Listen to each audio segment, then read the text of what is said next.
Buenos días. Buenos días. Buenos días.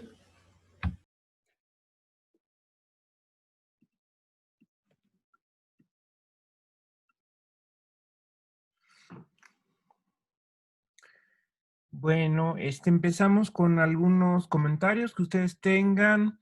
Recuerden que ya se entregó ayer la tarea número 2 y ya hay otra tarea que se va a entregar el próximo lunes. Ese es el día de entrega de la tarea 3. La tarea 3 incluye ya el tema de grupos cíclicos y subgrupos cíclicos. La tarea 2 nada más contenía el tema de subgrupos a secas. Y también hay un cuestionario que hay que resolver para el viernes. ¿Ok? Recuerdo, esas son las actividades que tenemos por lo pronto.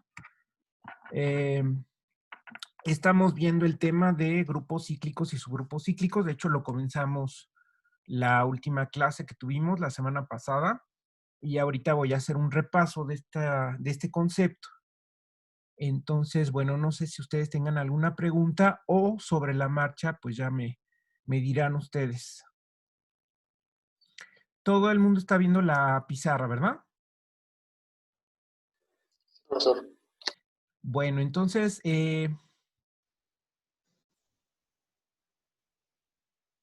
bueno, les recuerdo a ustedes que primero para tener esta definición que estoy mostrando ahorita en la pantalla, que es la de subgrupo cíclico, y bueno, de hecho, si el tema es grupo cíclico, entonces antes de ver qué es un grupo cíclico, hay primero que entender lo que es un subgrupo cíclico, ¿sí? Y luego, antes de ver qué es un subgrupo cíclico, hay que entender lo que es una potencia. Entonces, por eso es que seguimos ese orden. Los subgrupos cíclicos están definidos, bueno, justamente es el conjunto de todas las potencias de un elemento, ¿verdad? Simplemente es eso, en pocas palabras. Ahí está escrito en lenguaje matemático, es decir, es un conjunto que se describe con estas llavecitas. Aquí lo están viendo ustedes. Lo voy a señalar. Y recuerden que estamos utilizando, aquí está, estamos utilizando la notación multiplicativa, el conjunto de todas las potencias. ¿De acuerdo? Por favor, ahí los micrófonos, apáguenlos mientras no estén participando. Y ok, ya estamos. Entonces, recuerden, es el conjunto de todas las potencias de un elemento. Entonces, ahí hay que darnos cuenta de varios detalles, ¿no? Como cada vez que vemos una definición, cada vez que vemos un concepto, hay que fijarse en todos los detalles. No hay que dejar escapar ninguno porque si dejamos escapar alguno, pues ya la definición o el concepto no lo entendemos bien y se empiezan a formar huecos. Entonces, todos los detalles. Vean ustedes que se está definiendo un subgrupo primero que nada. Hay que comprobar que es un subgrupo, ¿no? Entonces, si es un subgrupo, primero que nada debe ser un subconjunto de un grupo dado. Entonces, hay que suponer que tenemos un grupo y, en tercer lugar, se define con base en un elemento fijo. Entonces, tenemos dado, aquí dice la definición, tenemos dado un grupo ya con su operación, con sus propiedades, un conjunto con su operación, con sus propiedades, y un elemento fijo. Este elemento lo fijamos. Recuerden ustedes que hay que considerar esta dualidad de la letra X representa un elemento que, aunque es cualquiera del grupo, lo fijamos. Lo fijamos y después de eso ya vamos a definir los otros conceptos sobre ese elemento. Entonces, ese elemento se llama X y vamos a definir el subgrupo cíclico generado por X. ¿Qué cosa es? Simple y sencillamente es el conjunto de todas las potencias de X. Entonces, hay que acordarse que es una potencia, ¿verdad? Entonces, las potencias se definen con una notación multiplicativa por default, aunque la notación nada más es una manera de describir los conceptos, pero en principio, en abstracto, recuerden que la operación puede ser cualquiera, ¿sí? De hecho, a propósito, al principio del curso denotamos la operación con estrellita para darnos la idea de que es una operación abstracta que no tiene por qué ser la suma o el producto de números, etcétera, ¿no? Y vimos además varios ejemplos donde las operaciones son el producto, la suma o también una suma rara o un producto raro o la composición, etc. Entonces, pero tenemos que describir los conceptos, tenemos que desarrollar la teoría, pues de alguna manera. Entonces, por default, ponemos la operación como multiplicación. ¿Y qué cosa es una potencia? Bueno, pues es básicamente la idea es el elemento que tenemos fijo, multiplicarlo por sí mismo, operarlo consigo mismo un cierto número de veces. Un cierto número de veces que puede ser en el sentido positivo, ¿verdad? Es decir, un exponente positivo, o en el sentido negativo. ¿Qué quiere decir eso? Que en vez del elemento tomamos el inverso del elemento y ese inverso lo multiplicamos por sí mismo un cierto número de veces. De esta manera tenemos, esa es la idea, de todas las potencias, tanto del lado positivo como del lado negativo. En cuanto al cero, pues ya por definición x a la 0 es igual a 1, como estamos acostumbrados en los números. ¿Ok? Entonces la potencia 0 es el neutro, la potencia 1 es el elemento, la potencia menos 1 es el inverso, y así nos vamos. Ese es el conjunto de todas las potencias, y eso en efecto forma un subgrupo. Para eso necesitamos previamente, aparte de definir las potencias, las leyes de los exponentes. ¿Se acuerdan? Por aquí atrás están las leyes de los exponentes enunciadas. Ahí están. Entonces, bueno, pues son leyes que también estamos acostumbrados a manejar en números reales. Son las comunes y corrientes, y en efecto se demuestra, se puede demostrar que esto se cumple. Y les di, digamos, la pauta para que ustedes hagan las demostraciones usando la inducción matemática. ¿Ok? Me van diciendo, por favor, si hay alguna pregunta, ¿no? Porque estoy dando un repaso, pero... Sí, profe, tengo una pregunta ahí con la definición de este subgrupo. Sí, aquí. Ese grupo G que estamos considerando, el de SAS G, un grupo, es un grupo que no sabemos todavía si es cíclico, porque todavía no lo habíamos definido ahí. O sea, puede ser cualquiera. Exactamente, es cualquier grupo. Entonces, esta definición, ¿qué alcance tiene la definición? Es tomas cualquier grupo, cualquier operación y un elemento. Y con ese elemento, ahora sí generas un subgrupo adentro del otro grupo, ¿sí? Nada más tomas adentro el conjunto de todas las potencias de ese elemento. Si cambias de elemento, o sea, si en vez de X tomas otro elemento, digamos Y, entonces ese otro elemento genera un subgrupo de ese otro elemento. Y así tenemos para cada elemento, pues un montón de subgrupos cíclicos que están todos adentro de G, ¿sí? Ese es el panorama. Ok, pues. Muy bien. Otra pregunta por ahí, ¿no? Bueno, entonces, lo que está aquí abajo, pues son las tres condiciones que recuerden ya, ya que se ha fluido eso de cómo vamos a verificar si algo es subgrupo. Hay que ver que esté el neutro, hay que ver que la operación es cerrada ahí en ese subconjunto, y hay que ver que los inversos también son cerrados, ¿no? Que los inversos de los elementos del subconjunto están ahí. Y eso lo vimos aquí, ¿no? Pues es bastante claro porque como estamos incluyendo todas las potencias, tanto positivas, exponente positivo como exponente negativo, pues se cumple, y gracias a la ley de los exponentes, que dice que si multiplicamos dos potencias me da otra potencia, pues ya con eso ya tengo que es un subgrupo automáticamente, ¿verdad? Y luego vimos ejemplos. En los ejemplos hubo necesidad entonces de traducir la notación multiplicativa que por default presentamos a la notación aditiva. Entonces, por eso aquí puse esta tablita que dice que qué pasa cuando tengo la notación multiplicativa, cuando tengo la notación aditiva. En vez de potencias voy a hablar de múltiplos, o sea, los exponentes se convierten en coeficientes. En vez de escribir x a la n con la idea de que sea el producto de x un cierto número de veces, pues ahora es n por x, porque ahora que tengo la operación suma o que la entiendo como suma, pues es sumar el elemento un cierto número de veces, y eso normalmente lo denotamos como n por x, ¿de acuerdo? Entonces el subgrupo cíclico que por default denotamos como el conjunto de todas las potencias, pues ahora sería el conjunto de todos los múltiplos. Aquí está.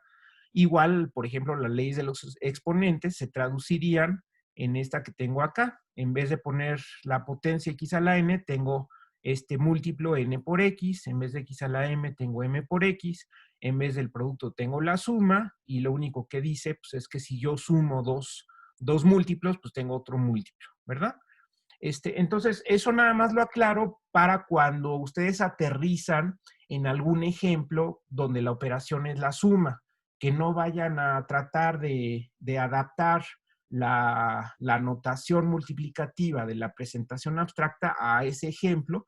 Más bien, nos tenemos que adaptar a la operación que está en el ejemplo, en este caso los enteros. Entonces, en los enteros no hay otra, es la suma. Entonces, si vamos a hablar de grupo cíclico, pues tenemos que hablar de más bien el conjunto de los múltiplos de un elemento, ¿ok? Entonces, por eso aquí, en el caso del grupo de los números enteros, notamos que aquí los propios enteros son un grupo cíclico. ¿Por qué? Porque el 1, cuando yo sumo al 1, ahora no son potencias, son múltiplos. Entonces, cuando yo sumo al 1 más 1 más 1 más 1, o bien, bueno, ya en vez de x a la 0 sería, aquí no lo puse, pero en vez de x a la 0, la potencia x a la 0, pues sería 0 por x, es decir, es el neutro, es 0. Entonces, este es 0 por 1, 1 por 1, 2 por 1, etcétera. Y también aquí de este lado tenemos menos 1 por 1, menos 2 por 1, etcétera. Entonces, estos son todos los múltiplos, en este caso, porque es aditivo el grupo, todos los múltiplos del 1. Entonces, ¿qué obtenemos? Obtenemos a todo Z. Quiere decir que Z es un grupo cíclico. ¿Cuándo se va a decir que el grupo es cíclico? Bueno, cuando está generado por un elemento. ¿Ok? Entonces, en este caso, Z es un grupo cíclico. Bien. Después vimos a los enteros módulo n. Bueno, esta es la definición de grupo cíclico. Noten ustedes, hay una sutileza ahí, ¿no? Una cosa es subgrupo cíclico, es un subgrupo que está generado por un elemento y que está dentro del grupo, según lo comentamos hace rato con la pregunta del compañero. Pero ¿cuándo se llama el grupo? El grupo en sí mismo, ¿cuándo se llama cíclico? Cuando existe un elemento que al construir el subgrupo cíclico ya me da el total, como en el caso de los enteros. Ahí el grupo se llama cíclico, ¿de acuerdo? Entonces, porque ya habíamos visto que el grupo mismo es un subgrupo, ¿verdad? Es un subgrupo de sí mismo. Entonces, sí cabe la posibilidad de preguntarnos si ese subgrupo está generado por un elemento. Hay veces que sí y hay veces que no. Estamos viendo aquí ejemplos donde sí, en efecto, hay un elemento que genera, donde cuando digo genera, quiere decir que considerando las potencias, o bien en este caso de la suma, los múltiplos, obtengo todo el grupo. Igual pasa en los enteros módulo n, ¿verdad? A estos enteros módulo n, que los habíamos concebido como un reloj de n números, empezando por el 0, pues está este elemento, el 1, que si yo lo sumo un cierto número de veces suficiente, pues abarco todos los elementos de Zn. De hecho, fíjense que en este caso, como es un grupo finito y como cuando yo sumo más veces se vuelve a repetir el ciclo, de ahí viene la palabra ciclo, basta con considerar los múltiplos positivos del 1, ¿ok? Entonces el 1 más 1 más 1 más 1 más 1 abarca todos los elementos de Zn y por lo tanto podemos decir que Zn está generado por el 1 y podemos decir que Zn también es un grupo cíclico, pero a diferencia de los enteros, del grupo de los enteros, este es un grupo cíclico finito, ¿ok? Entonces, eso es muy importante porque de hecho les adelanté la clase anterior que todos los grupos cíclicos van a caer en estos dos casos. El caso de un grupo infinito, un cíclico infinito, y el caso de un cíclico finito. La palabra ciclo da mejor idea en el caso finito, porque un ciclo, ¿qué idea tenemos coloquialmente de un ciclo? Pues es algo que se repite, ¿no? Que se cierra. Entonces, en efecto, en este caso sí tengo una situación como esa, ¿no? O sea, si yo voy sumando un elemento un cierto número de veces, llego otra vez al inicio. Y esto lo vamos a ver hoy más adelante con más detenimiento. ¿Ok? Luego pasamos a otro ejemplo, a otro grupo que también es conocido, es de nuestra lista de ejemplos, que es el grupo de permutaciones. Digamos, este grupo de permutaciones, que es el más pequeño posible. Bueno, está S2, pero nada más tiene 2 elementos y ahí no hay mucho juego. En S3 hay 3 vértices, hay 3 elementos, son las simetrías del triángulo y tres vértices sobre los cuales hacemos las permutaciones y el total de permutaciones son 6. Acuérdense que son 3 factorial, 3 por 2, 6. Ahí están las 6 permutaciones. Es la identidad, la rotación, una rotación en contra de las manecillas del reloj, otra rotación a favor de las manecillas del reloj y 3 reflexiones respecto a un vértice fijo y 2 vértices traslapados. ¿Ok? Esas son las 6 permutaciones. Bueno, pues aquí este grupo, el grupo grande, este grupo no es cíclico porque si les pasamos lista a todos estos elementos y tratamos de generar el subgrupo con cada uno de esos elementos, pues al generar el subgrupo nos vamos a quedar cortos. Ahí está el ejemplo. Con la rotación, 120 grados a favor de las manecillas del reloj, observen cómo ahí generamos y nada más podemos generar 3 elementos. De los 6, nada más 3. Porque si seguimos considerando potencias de Rho, pues nos quedamos aquí, ¿no? Por ejemplo, Rho cúbica, pues ya sería el neutro, Rho cuarta, Rho quinta, Rho sexta, Rho séptima. Entonces no salimos de ahí, ya es lo único que podemos generar ahí, ¿sí? Es lo mismo generar con la rotación 120 grados a favor de las manecillas o bien en contra de las manecillas. En cualquiera de los dos casos, los dos elementos generan el mismo subgrupo cíclico, pero no es el total. Entonces, el total no va a ser cíclico, ¿ok? El que es cíclico es el subgrupo generado por la rotación. El subgrupo generado por una reflexión, pues es todavía más corto, nos quedamos todavía más cortos, porque con una reflexión, pues las potencias de una reflexión nada más son de 2 sopas, o es la identidad, si aplicamos la reflexión un número par de veces, pues nos da la identidad, y si aplicamos la reflexión un número impar de veces, pues nos quedamos en la propia reflexión, ¿verdad? No podemos generar más. Entonces, otra vez nos quedamos cortos y pues lo mismo va a pasar con las otras 2 reflexiones y entonces en todos los casos, cada vez que generamos el subgrupo cíclico del elemento correspondiente, no nos alcanza para abarcar a todos los elementos y por lo tanto este grupo no es cíclico. ¿Ok? ¿Sí está claro?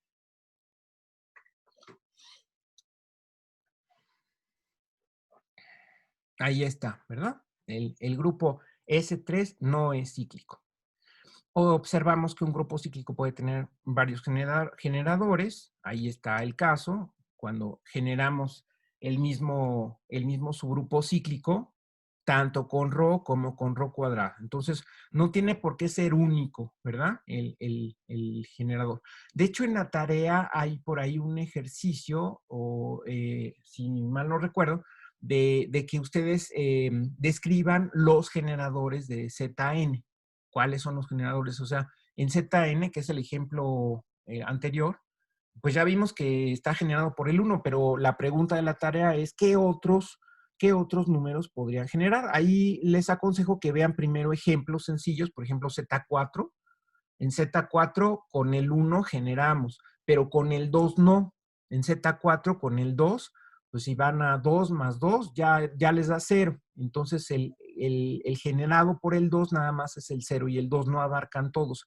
Entonces ahí la pregunta es, ¿cuáles son los elementos que sí me alcanzan a abarcar con sus múltiplos, en este caso, todos los elementos de ZN?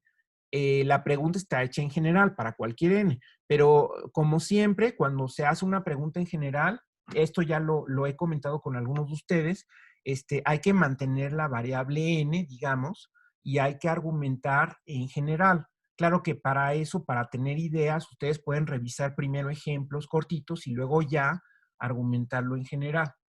Pero entonces, para cualquier n, quiero que me digan cuáles son los elementos que se pueden describir perfectamente, esa es la idea, que generan a todo el grupo y por qué, ¿no? Esa es la pregunta. Entonces, es para pensarse, ¿no? Se trata nada más de usar ciertos conceptos que son conocidos en cuanto a números, ¿no? Fíjense cómo estamos usando en el curso algunas cosas conocidas de números enteros. Por ejemplo, ya usamos el algoritmo de la división, ¿no? Y así otras cosas, el máximo común divisor, el mínimo común múltiplo. Entonces, eso se puede utilizar. Ok, entonces, aquí lo último que dijimos la clase anterior es que S3 no es un grupo cíclico, pero sí se puede generar con dos elementos. Y entonces, digamos, haciendo un paréntesis, definimos lo que sería el subgrupo generado por un conjunto X. De una vez ya nos vamos hacia lo grande, es decir, pasamos de un solo generador, que sería subgrupo cíclico, a cualquier conjunto de generadores, ¿sí? ¿Sí se dan cuenta? En vez de decir, bueno, ahora qué pasa con dos generadores, con tres, etcétera. Bueno, pues de una vez vamos a tomar un conjunto X mayúscula, que es el que está aquí, y vamos a definir qué quiere decir que qué quiere decir un subgrupo generado por este conjunto. Entonces, ¿por qué va a estar formado? Bueno, miren, tengo que considerar no nada más las potencias de un elemento. Por supuesto, tengo que considerar potencias de todos los elementos de X, pero también posibles productos, posibles combinaciones. Miren, acá en el ejemplo tomamos la rotación, la reflexión, la rotación, pero también está la rotación al cuadrado por la reflexión, o la reflexión por la rotación en la reflexión, etcétera, etcétera, etcétera, ¿no? En este caso, a lo mejor estos son suficientes, pero en un caso general, donde tengo un grupo abstracto y donde tengo cualquier conjunto, pues a lo mejor tengo que considerar todas las posibilidades, ¿no? Y por cierto que aquí me faltó, para abarcar todas las posibilidades, no sé si ustedes lo observaron, pero me falta aquí todavía considerar en la notación todas las posibilidades. ¿Por qué? Porque si yo quiero que esto sea subgrupo, pues deben estar los inversos. ¿Y aquí qué posibilidad de inversos tengo? No tengo ninguna posibilidad. En el ejemplo, a lo mejor no era necesario considerar los inversos. ¿Por qué? Porque el inverso de la rotación, pues es la rotación al cuadrado. El inverso de ρ es ρ cuadrada. Entonces ahí, con las puras potencias positivas, yo puedo considerar todas las posibilidades. Pero en un caso general podría ser que no. Entonces vamos a corregir esto que está aquí, y de hecho, bueno, vamos a completarlo. De hecho, aquí se pueden poner exponentes cualesquiera, y voy a tener que poner otra letra. Aquí estoy poniendo estas RKs. Entonces aquí hay que aclarar en la descripción del conjunto que también no solamente las X sí están en X, sino que las RI, los exponentes, son cualesquiera números enteros, para ya tener todas las posibilidades, ¿no? Ahora sí tengo posibilidad aquí de poner los inversos, por ejemplo, R1 igual a -1, pero también puedo poner R2 igual a 7 o R3 igual a -5, etcétera. Entonces, por supuesto que son muchísimas posibilidades, porque además estoy permitiendo productos de cualquier longitud. Se vale, por ejemplo, el producto de un solo factor, que sería como en el caso de los subgrupos cíclicos, pero puedo tener 2 factores o 30 factores. Entonces, la notación adecuada es esta, aunque aparezcan muchas letras, pero en compensación tenemos un conjunto que está descrito con todas las posibilidades, ¿verdad? Entonces, ¿por qué tenemos tantas letras? Porque una letra la necesitamos, la K la necesitamos para describir la longitud del producto que estamos describiendo. Por ejemplo, este tiene longitud 3, ahí son 3 factores. Aquí también son 3 factores porque uno está repetido, aunque bueno, podríamos compactarlo como lo hicimos aquí y considerar 2 factores, donde el primer factor es una potencia, ¿no?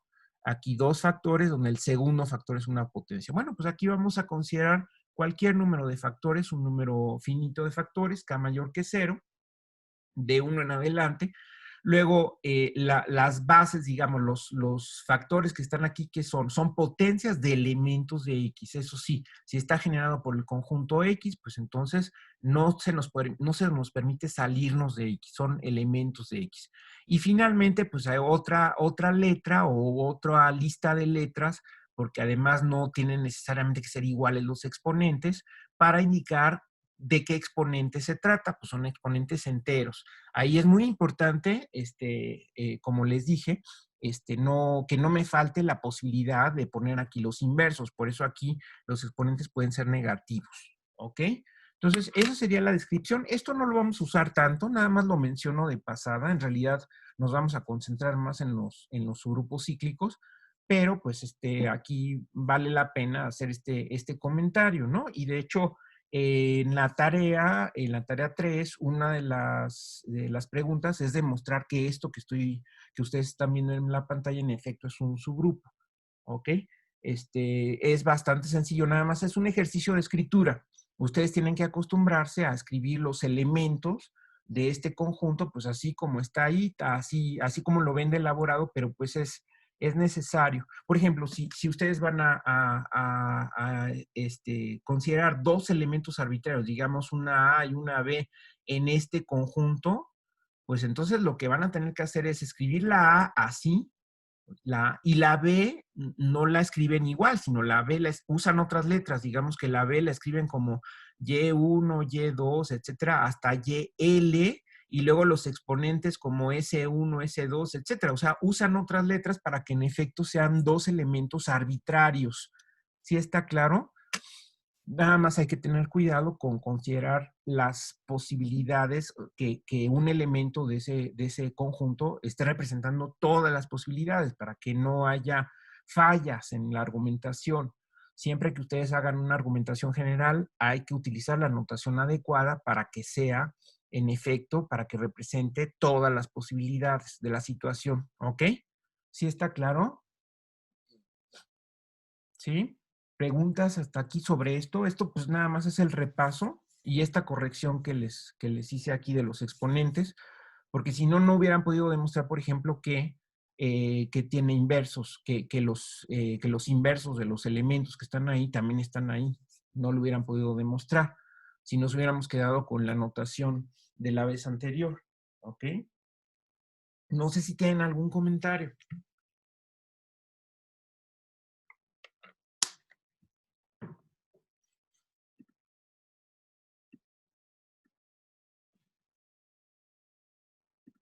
¿No hay comentarios? Bueno, ok. Entonces, eso lo van a pensar de tarea, ¿eh? No nos salimos de la misma técnica. Está el neutro, está el producto de dos elementos arbitrarios está ahí, y dado un elemento arbitrario, su inverso está ahí, ¿sí? Posiblemente lo que vayan a usar también es un lema que es útil, lo voy a poner aquí porque puede ser útil, que es el siguiente. Es a lo mejor un lema que de hecho pudimos eh, haber enunciado desde antes, pero que ahorita justamente en ese ejercicio lo van a utilizar. Ok, entonces el lema lo que dice es que el lema, cuando pongo lema, es un resultado que se necesita para demostrar otras cosas, ¿no? Es como una herramienta útil y generalmente son resultados sencillos. Entonces, vamos a considerar un grupo, y vamos a considerar dos elementos arbitrarios de G, y entonces lo que dice el lema, pues es que el inverso de un producto, pues es el producto de los inversos, pero en el orden invertido, ¿verdad? Eso simplemente. Entonces, claro que como el grupo no necesariamente es conmutativo, no es lo mismo esto que al revés, ¿verdad? Entonces, lo que sí se vale es que este es el inverso. Bueno, la demostración es muy sencilla, ¿verdad? O sea, la demostración es simplemente, demostración, simplemente, bueno, repito los elementos dados a B en G, pues, ¿qué vamos a tener? Vamos a tener que si multiplicamos el elemento A por B por el elemento B a la menos 1 a la menos 1, que es el que me están proponiendo que va a ser su inverso, pues vamos a verificar si en efecto es su inverso. Pues esto simplemente lo asociamos, ¿verdad? O sea, lo asociamos de esta manera primero, ¿sí? Y entonces esto me da el neutro, esto que está en medio es el neutro, entonces tenemos A por A a la menos 1. Ya me estoy saltando un poquito los pasos, ¿no? Porque primero tengo que usar la propiedad de los inversos aquí para obtener el neutro, y luego la propiedad del neutro para multiplicar el neutro por A, y me queda A, y luego otra vez la propiedad de los inversos, y esto es el neutro, ¿ok? Y análogamente, pues, formalmente tenemos que considerar los dos lados, ¿no? Entonces también B a la menos 1 a la menos 1 por AB, pues también me va a dar el 1, ¿ok? Análogamente. ¿Sí? Y con eso terminaría la demostración. Entonces es un lema muy sencillo. Nada más acuérdense que cuando consideran el inverso de un producto, no es el producto de los inversos tal cual, sino es el producto de los inversos, pero con el orden al revés. ¿Ok? De hecho, en general, ustedes pueden generalizar este lema. La situación general es que dados una lista finita de elementos, vamos a ponerle hasta acá, elementos de G, se tiene algo parecido. Es decir, si ustedes quieren calcular el inverso de este producto de elementos, que es un elemento de G, si quieren calcular el inverso, pues entonces ponen los inversos, pero al revés, ¿no? Empezando por AK a la menos 1, luego sería AK menos 1 a la menos 1, y así nos vamos, ¿no? Hasta A2 a la menos 1 y A1 a la menos 1. ¿Ok?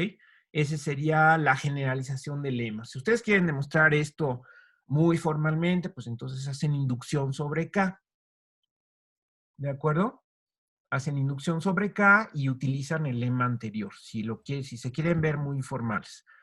Pero pues simplemente es aplicar sucesivamente este lema de aquí, ¿no? O sea, si quieren ustedes, si tienen 30 factores aquí, quieren calcular el inverso, bueno, pues primero los agrupamos los primeros 29 con el último, ¿sí? O sea, consideramos a los primeros 29 como un elemento y luego el último como otro elemento. Y aplicamos el lema anterior. Entonces, el inverso de esos, pues es el inverso del último por el inverso de los 29 factores anteriores. Y así nos vamos, y pues lo que nos va a salir es justamente ya al desglosar todo, pues nos va a salir el producto de los inversos, pero al revés, ¿no? Empezando por el inverso del último factor, el inverso del penúltimo, y así nos vamos hasta el inverso del primero. ¿De acuerdo? Entonces, este lema les va a servir para el ejercicio de demostrar que esto es un subgrupo. ¿Sí se entendió? Sí, profe. Ok. Entonces vamos acumulando ahí todo para ir armando los rompecabezas. ¿Sale? Bueno, entonces vamos a regresar a los grupos cíclicos.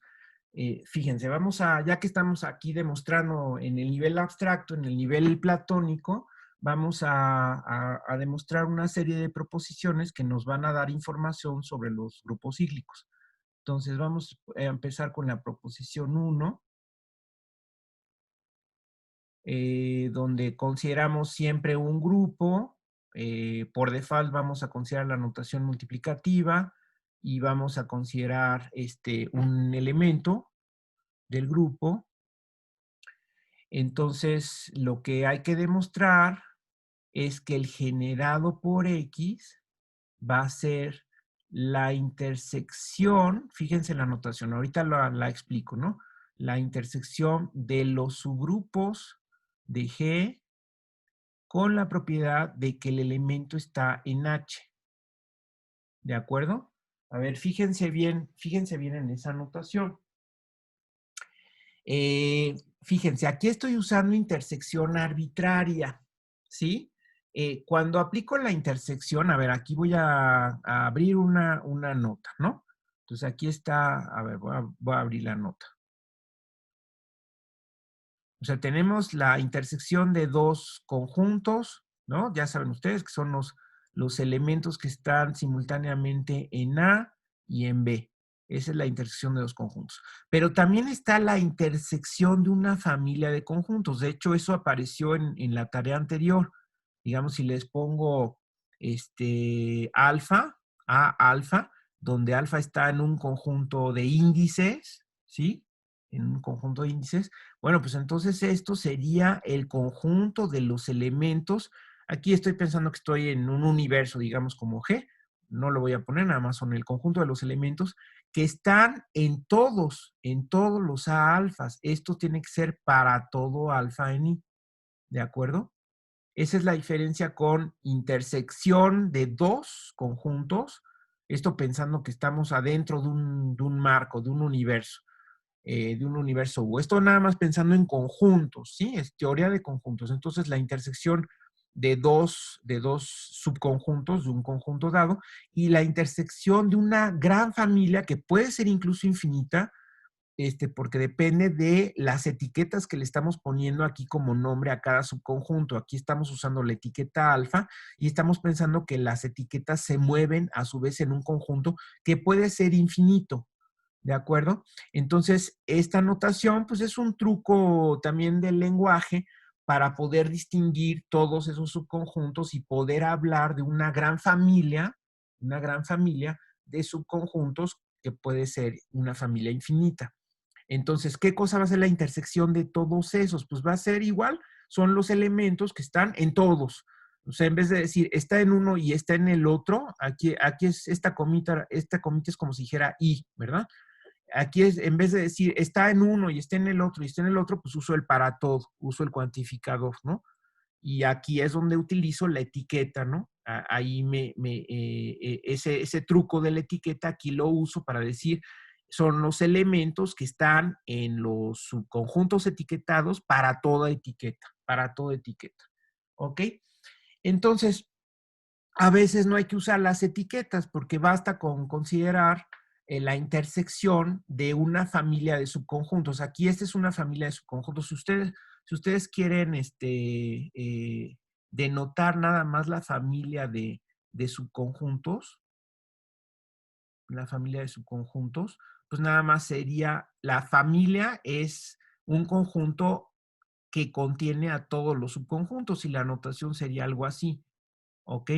Esa es la familia de todos los subconjuntos. Es decir, estamos echando los subconjuntos que aparecen aquí, que es de los cuales queremos sacar la intersección, todos esos conjuntos los echamos como elementos a una bolsa. Y esa bolsa es la que estamos llamando la familia de subconjuntos, de un conjunto dado. ¿Ok? Pero fíjense cómo en este caso también estamos hablando de una bolsa que contiene a subgrupos en este caso. Son ciertos subconjuntos, son subgrupos. Aquí no es necesario usar los índices porque estoy describiendo precisamente de cuáles consta la familia. ¿Cómo estoy haciendo esta descripción? Pues simplemente estoy diciendo, pues esta bolsa, esta familia, aquí anoten ustedes que esto es una familia, aquí voy a poner como una anotación, esto es una familia también. Se usa la palabra familia, se podría hablar de la palabra conjunto, pero cuando los elementos son conjuntos es cuando se usa la palabra familia. En este caso es una familia de subgrupos, ¿ok? Entonces estoy echando a esta bolsa que no es más que un conjunto, ¿eh?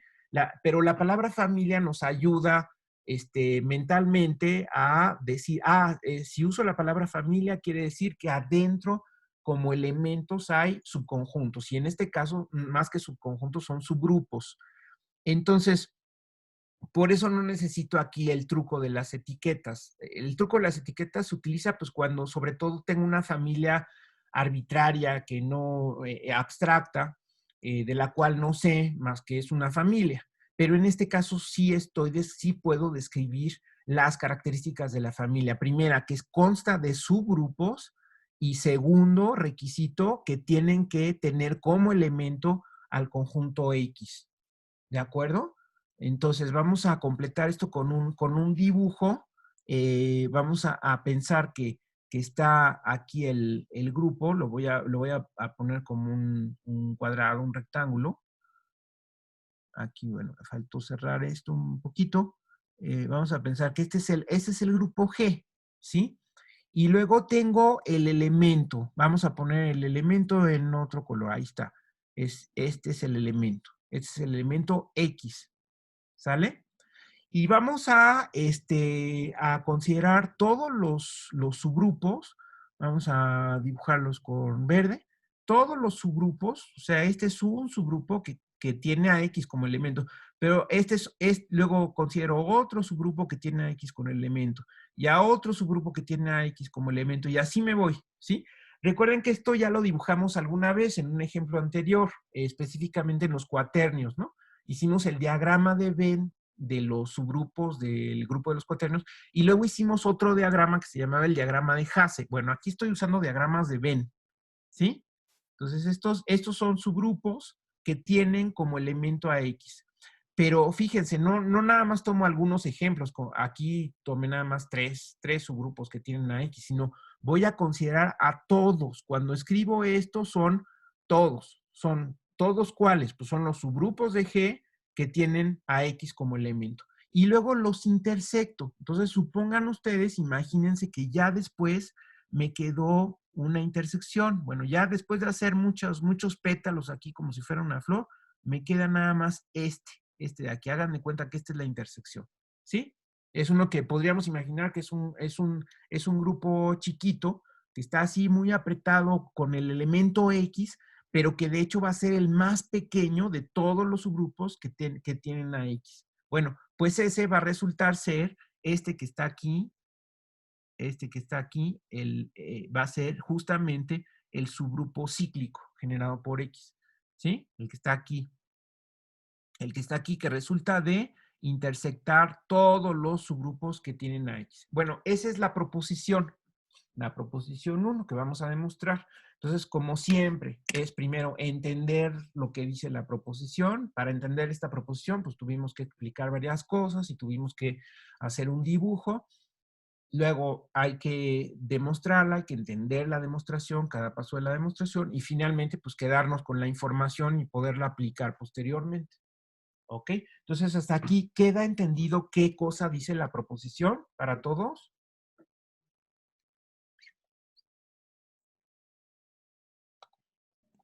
¿Sí? Sí, profesor. Sí, quizá hablamos de otras cosas, ¿no? De conjuntos y de notaciones, pero igual si tienen preguntas sobre eso, es momento de externar la pregunta. Ok, entonces, esa es la proposición. Es una proposición general a nivel platónico. Es cualquier grupo, cualquier operación, estamos usando la notación multiplicativa, cualquier elemento del grupo. Entonces, lo que dice es que cuando yo genero el subgrupo, considero el subgrupo cíclico generado por ese elemento, eso da precisamente la intersección de todos los subgrupos de G que tienen como elemento a X. Eso es lo que dice la proposición. Bueno, entonces para demostrar esa proposición hay que hacer doble contención. Esto también es un ejercicio, ¿verdad? De argumentación. Entonces vamos a cambiar de color para poner la demostración. La demostración. Entonces, primero por doble contención. Entonces, primero vamos a demostrar que el subgrupo generado por X, bueno, al revés. Vamos a ponerlo así. Entonces, primero vamos a demostrar que la intersección de los subgrupos de G que tienen a X como elemento, noten ustedes que estoy usando la palabra tiene para no decir contiene, porque lo de contención se usa para comparar subconjuntos. Y aquí más bien estoy diciendo que el elemento X es un elemento, aquí me equivoqué, aquí no es G, pues G, eso sí siempre pasa, pero lo que me interesa es que el elemento esté en H. Aquí sí lo escribí bien, ¿verdad? Sí, que el elemento esté en H. Entonces, primero que eso está contenido en el cíclico generado por X. Aquí, ¿qué es lo que sé? ¿Qué es lo que puedo usar? Pues que el cíclico generado por X es el conjunto de todas las potencias, ¿verdad? Entonces, esto es muy fácil por lo siguiente, fíjense ustedes. Entonces, simplemente hay que notar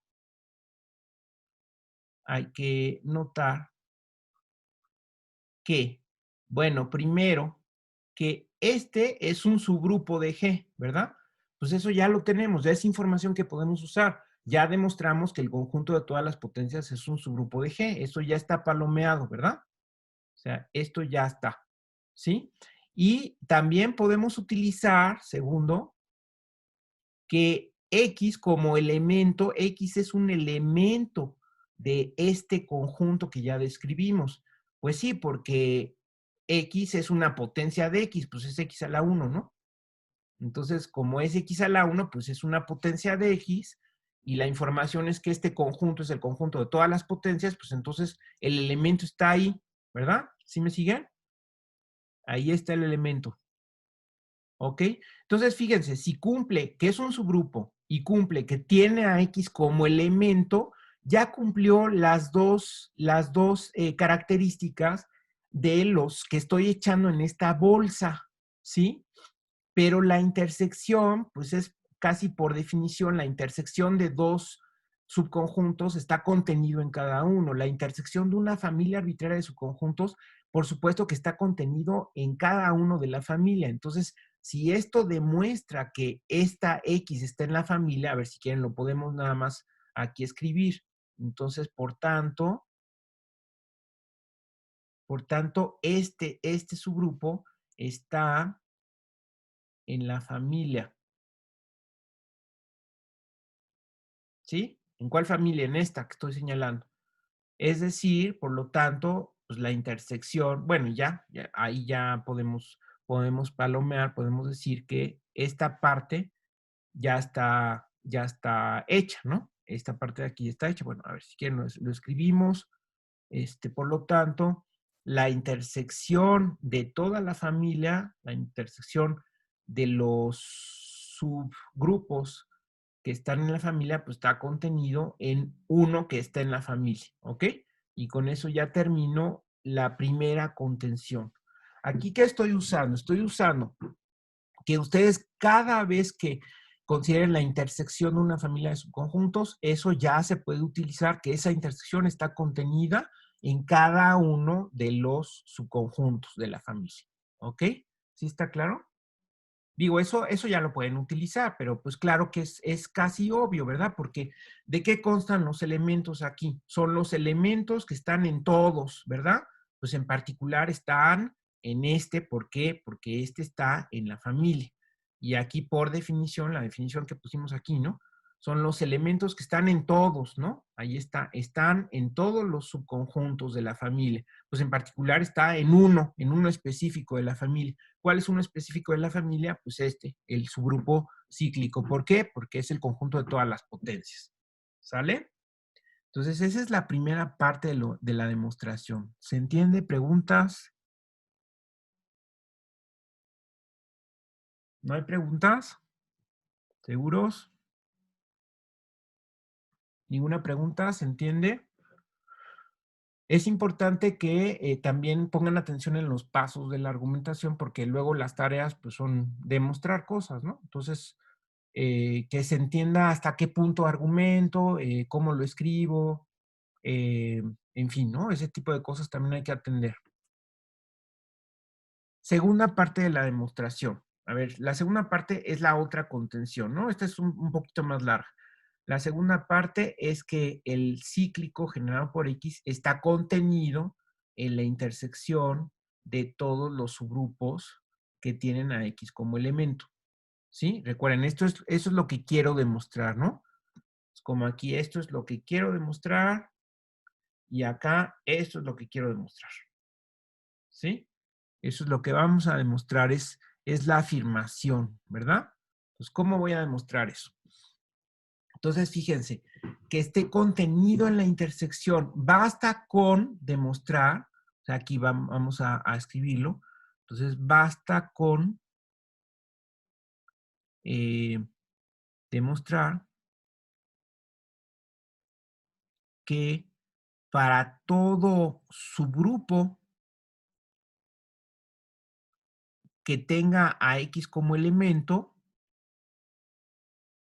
¿sí? Cada vez que toma un subgrupo que tenga X como elemento, entonces este subgrupo cíclico está contenido en H. Basta eso. O sea, para demostrar que algo está contenido en la intersección, pues basta demostrar que está contenido en todos los que están en la familia. Vean el dibujo. Si yo quiero demostrar que este subgrupo está contenido aquí, pues es equivalente a demostrar que está contenido en todos los elementos de la familia. Y eso es lo que vamos a hacer. Basta con demostrar esto, ¿sí? Entonces, para eso lo que hago, pues, es considerar uno arbitrario. Entonces, sea un subgrupo arbitrario con la propiedad de que X está en H. ¿Ok? Ahí está. Tomé uno de la familia. Aquí estoy tomando, aquí para comentar, es H, es uno arbitrario de la familia. ¿Ok? Y entonces quiero demostrar que, o sea, la afirmación ahora se reduce.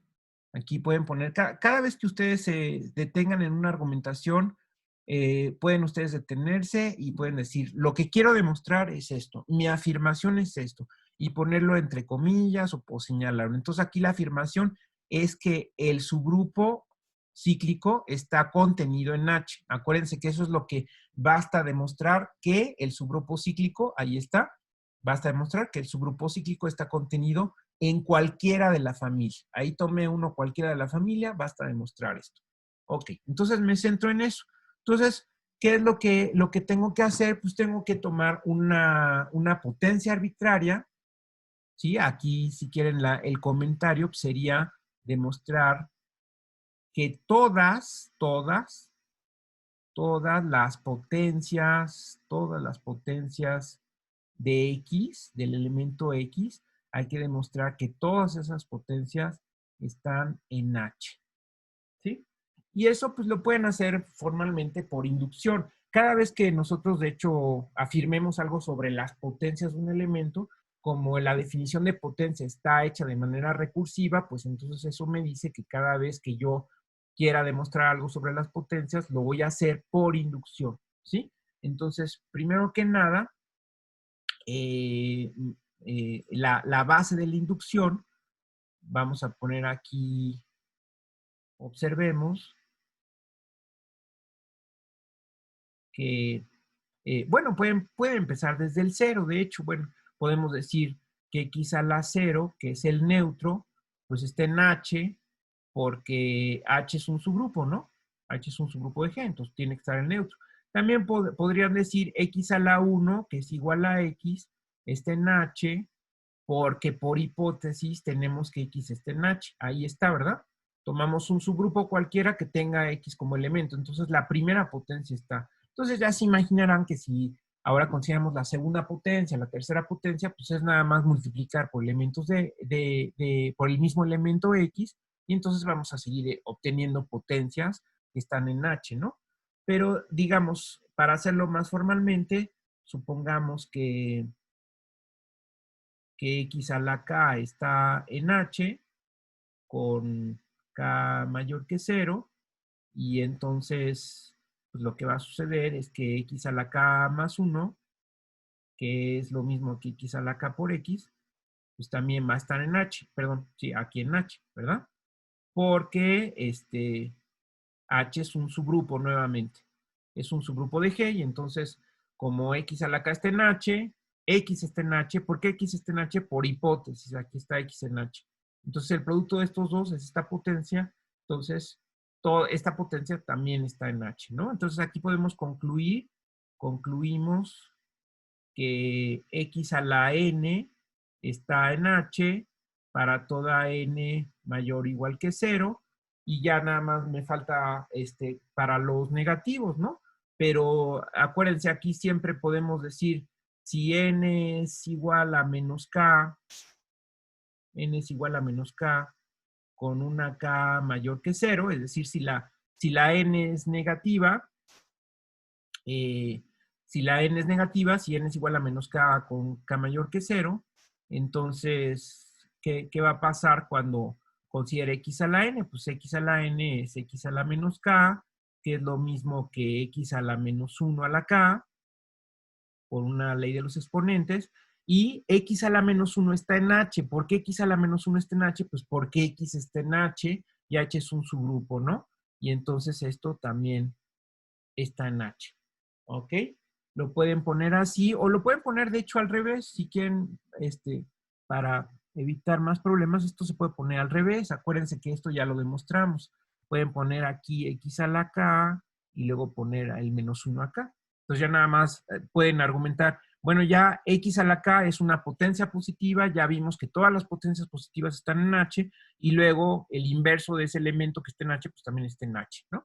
Entonces, aquí lo estoy haciendo muy exhaustivamente, pero es también para que ustedes se den cuenta cómo es la manera correcta de argumentar. Ok, entonces me regreso, ¿no? Todo esto es una cuestión de argumentos, dentro de otros argumentos, dentro de otros argumentos, y no hay que perder el hilo. ¿Qué es lo que hicimos aquí? Lo que hicimos es demostrar que todas las potencias de X están en H. ¿Cuál H? Ah, pues es una H, que es un subgrupo de G arbitrario, pero que tiene al elemento X. ¿Sí? Entonces ya demostramos que todas las potencias están ahí, por lo tanto, ya podemos afirmar que el subgrupo cíclico generado por X está en H. Entonces nada más lo escribimos. Lo escribimos, entonces aquí nada más concluimos. Ah, bueno, déjenme cambiar de color. Aquí estamos en el blanco de demostración. Entonces concluimos que el subgrupo cíclico generado por X, todas las potencias están en H, entonces este está contenido en H. Y como H fue arbitrario, esto nuevamente lo escribo para todo subgrupo de G, tal que el X, el elemento fijo X, esté en H. Para todos esos está ahí. Por tanto, eso me lleva a que este subgrupo cíclico, en efecto, está contenido en la intersección de todos los subgrupos que tienen esa propiedad y por lo tanto puedo escribir esto. Está contenido en la intersección de toda esa familia, ¿no? Entonces, de ambas contenciones, de ambas contenciones, del hecho de que se dan ambas contenciones, pues ya podemos afirmar la igualdad, ¿no? O sea, en efecto es la intersección de todos estos subgrupos tales que se cumple esta propiedad, ¿ok? Y con eso ya terminamos esta demostración. Esta demostración la hice exhaustivamente también porque en la tarea,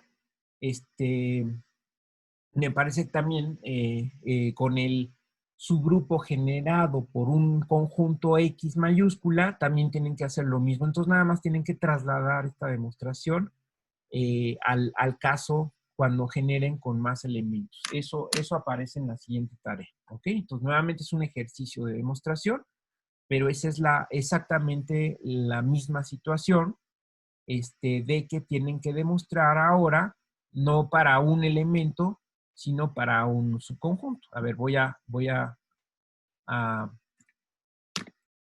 regresar al dibujo. O sea, si ustedes tienen el dibujo, si ustedes tienen aquí el dibujo, donde aquí está G, y en vez de tomar un elemento, como tomé el elemento X, toman un cierto subconjunto medio raro, vamos a ponerle aquí X, pues van a tener la misma situación de todos los subgrupos de G que contienen, ahora sí contienen a este conjunto X.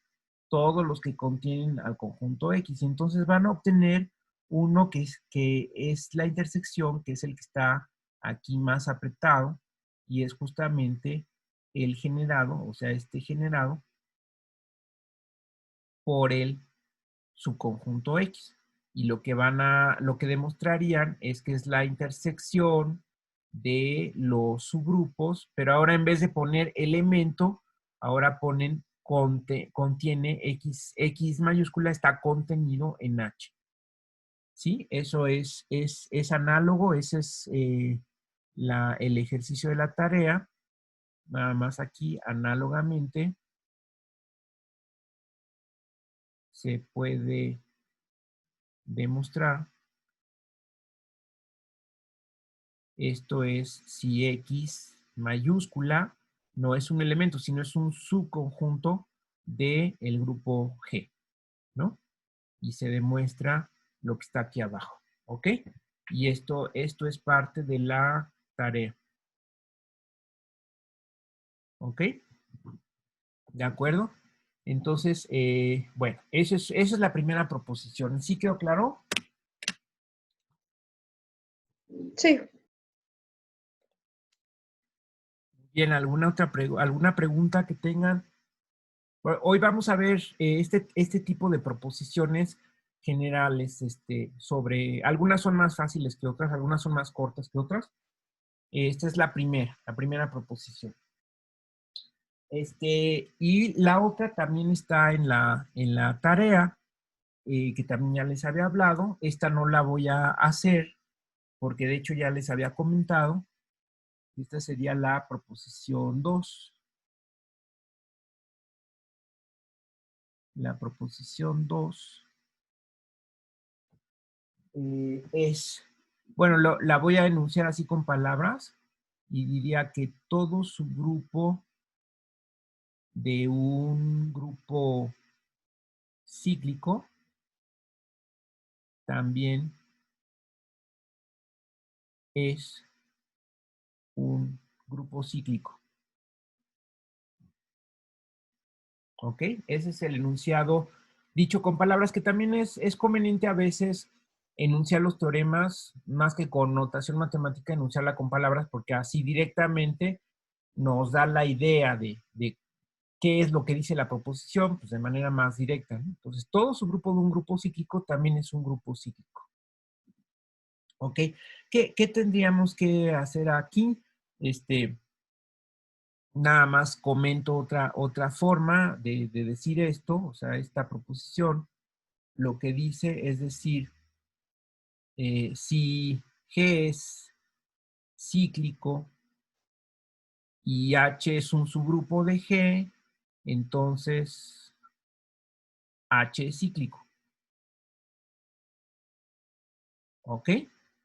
¿Sí? Y luego, es decir, si G es de la forma generado por X para algún elemento X en G, eso es que sea cíclico el grupo, ¿no? O sea, si yo considero, si me dicen, te presento un grupo cíclico, pues ya sé, ya debo saber que el grupo es de esta forma, que está generado por algún elemento de X. Ahora, lo que me dice esta proposición es que si tomo un subgrupo de ese grupo, entonces también esta H va a ser generada por cierto elemento. No tiene por qué ser X, ¿verdad? Tiene que ser generada por cierto elemento que esté en H. ¿Sí? Aquí H es arbitrario, ¿sí? Es cualquiera. No tengo por qué poner la palabra cualquiera, ya sabemos eso. Digo, se puede poner sin problema para recalcar, ¿no? Pero cuando yo escribo esto, debo entender cualquier subgrupo, entonces ese subgrupo también está generado por un elemento. ¿Sí? ¿De acuerdo? Eso es lo que dice la proposición. Entonces, bueno, eso nos remite al caso de los enteros, ¿verdad? ¿Sí? Aquí vamos a recordar rápidamente lo que teníamos, ¿no? Justamente recordar que Z es cíclico y que todo su grupo de Z, todo su grupo de Z, ¿qué le pasaba a todo su grupo de Z? Era de la forma NZ, ¿se acuerdan? NZ con una N que podíamos considerar mayor o igual que 0, podíamos considerar positiva. ¿Se acuerdan que habíamos, de hecho, hecho un diagrama de Hasse de todos los subgrupos de Z, ordenándolos, organizándolos hasta arriba los que estaban generados por números primos, antes de, bueno, hasta arriba estaba Z, ¿no? pero luego la hilera inmediatamente abajo pues está generada por números primos y hasta mero abajo estaba el 0. ¿Se acuerdan, no? Entonces, todo su grupo es de la forma NZ, es decir, es cíclico, ¿no? Acuérdense esta notación, pues lo que dice, es decir, es cíclico también, ¿no? Lo que estamos diciendo implícitamente es que todos los grupos de Z son cíclicos. ¿Por qué? Porque aquí, ¿qué quiere decir esto? Que se forma este conjunto, es el conjunto de múltiplos de n. Entonces, eso equivale, eso se traduce, si usáramos la notación multiplicativa en todas las potencias de un elemento. Es decir, este es el subgrupo cíclico generado por n. O sea, este que estoy escribiendo aquí, otra posible notación, pues es, si yo escribo esto, debo entender lo mismo, porque estoy en la notación multiplicativa, y estoy considerando todos los múltiplos de n, es decir, es el subgrupo cíclico de Z generado por n. Entonces, tal es el caso en este ejemplo específico. Observen ustedes que la proposición 2 dice lo mismo que tenemos aquí en este ejemplo específico, pero en general para cualquier grupo cíclico, no nada más para Z, sino para cualquier grupo cíclico que nos topemos. Ya vamos a saber eso. ¿Sí? Esa es la importancia de las proposiciones generales. ¿Ok? ¿Sí se entiende? Ahora, ¿cómo se va a demostrar eso? Se va a demostrar, y eso lo van a hacer de tarea. Esto creo que es el último ejercicio de la tarea 3, y de hecho ahí les pongo la sugerencia. Entonces, ¿cuál es la sugerencia? La sugerencia es trasladar la demostración que ya hicimos para los enteros y para los NZs, demostrar que todo su grupo de Z es NZ, trasladar esa demostración a esta situación abstracta. Dirán ustedes, bueno, pero es que era nada más un ejemplo específico. ¿Cómo puedo de un ejemplo específico argumentar que como se vale en un ejemplo específico, ya se valen todos? Bueno, es que no es así tan inmediato, ¿no? O sea, por eso les estoy diciendo, no es que se apoyen en la demostración de que los subgrupos de Z son NZ y ya en un renglón digan, pues como pasa esto, ya pasa en general. No, sino es trasladar la demostración, ¿no? Entonces, ¿qué significa trasladar? A ver, quiere decir, nada más voy a empezar la demostración para que ustedes la completen, ¿no? O sea, la demostración sería,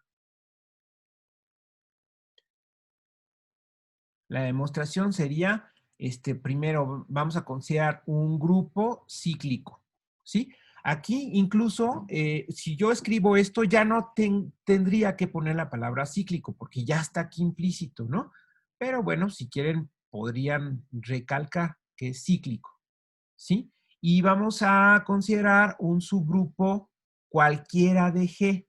Entonces, exactamente como en el caso de los enteros, vamos a separar en dos casos. Nada más que ahora vamos a usar la notación multiplicativa. Ese es un detalle de la traslación de la demostración. La demostración que habíamos hecho para los enteros era con la notación aditiva, con la suma. Ahora vamos a usar la notación multiplicativa porque es la notación que utilizamos en el plano general. Entonces, el caso 1 es que el subgrupo sea el trivial, o sea, que únicamente tenga al 1, ¿sí? Entonces, en ese caso, pues claro que es cíclico, ¿no? O sea, aquí no sé si lo había observado, pero siempre el subgrupo trivial de cualquier grupo, el subgrupo trivial, acuérdense que el subgrupo trivial, ¿a qué le llamamos subgrupo trivial? Pues al que tiene nada más al neutro. Bueno, pues ese trivialmente también es cíclico, ¿verdad? Pues está generado por el neutro, pues nada más tiene un elemento, pues nada más, ahí están todas las potencias del neutro. Pues claro que es cíclico ese. Entonces ese es el caso 1. Y luego el caso 2 sería, pues que H sea distinto del neutro, ¿ok? Entonces, aquí el siguiente paso va a ser, como G es cíclico, entonces, y este es distinto del neutro, entonces va a existir un número positivo, un exponente positivo, de hecho, tal que la potencia correspondiente está en H.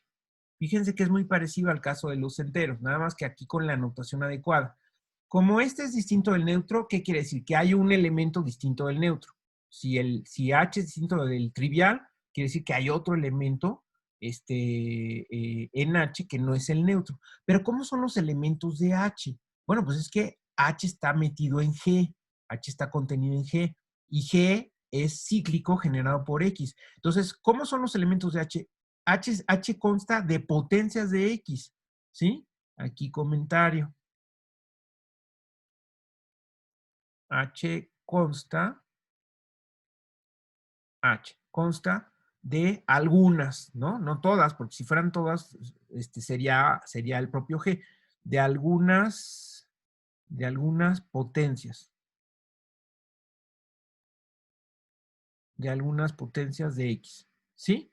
Entonces, tiene algunas potencias de X. Bueno, vamos a, como es distinto del trivial, tiene una potencia con un exponente positivo, ¿ok? Y aquí la clave, pues es precisamente, ya se imaginarán ahora ustedes, vamos a considerar X a la N0, la potencia en H, es una potencia de X, la potencia de X en H, con el menor exponente positivo, ¿ok?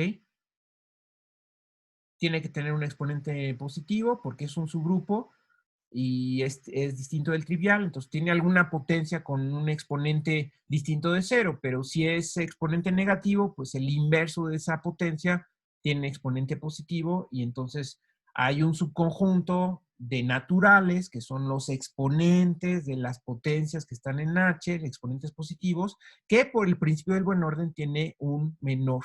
Entonces, aquí se usa otra vez el principio del buen orden, ¿sí? Aquí se usa nada más le voy a poner así, el principio del buen orden, ¿ok? Y así nos vamos, ¿sale? Así nada más comencé la demostración para que ustedes se den cuenta que es trasladar, no tanto copiar, no tanto calcar, sino es trasladar con la notación conveniente multiplicativa la demostración que habíamos hecho de que todos los subgrupos de Z son NZ.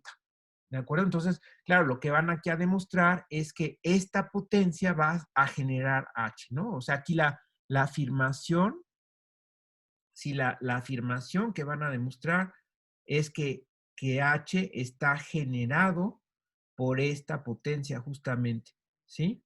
Noten que no está generado por el número, ¿no? Porque si no estaríamos en los enteros. Está generado por el elemento que resulta ser la potencia utilizando como exponente ese menor positivo tal que la potencia esté en H. Entonces ya aquí ya aseguramos que este elemento está en H y por lo tanto pues que el cíclico está contenido en H, pero hay que demostrar la igualdad, ¿verdad?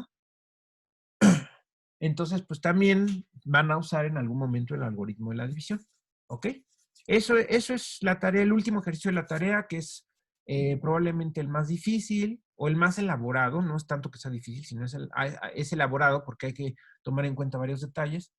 Y el anterior que había comentado, el de con el conjunto X, también son dos situaciones donde hay que trasladar cosas, ¿no? Entonces, son ejercicios de escritura, son accesibles, pero hay que tener cuidado, ¿sí? De todas maneras, ya me van preguntando si hay alguna duda, ¿no? Ya saben que rápidamente, excepto a lo mejor los fines de semana que no veo tan seguido el correo, pero entre semana continuamente estoy aquí en el correo. Ok, entonces, esa es la proposición 2. ¿Alguna pregunta sobre esta proposición?